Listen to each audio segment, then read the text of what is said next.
భగవానుని స్తుతించుట కంటే వాచక జపము, వాచక జపములో బిగ్గరగా చేయు ఉచ్చ జపము కంటే పెదవులు కదిలి కదలకుండా చేయు మంద జపము, మంద జపము కంటే మౌన జపము లేక మానసిక జపము ఉత్తమములు.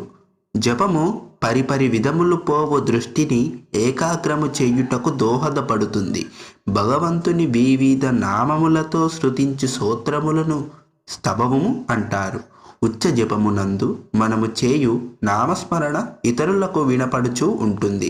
మంద జపమునందు పెదవులు కదులుతాయి, కానీ నామస్మరణ మనకు మాత్రమే తెలుస్తుంది. మానస జపమునందు నామస్మరణ అంతరంగమునందు మానసికముగా కొనసాగుతుంది. ఇవి అన్నీయు ఒకదానికన్నా ఒకటి సూక్ష్మమైనవి కనుక ఒకదానికన్నా ఒకటి ఉన్నతమైనవి.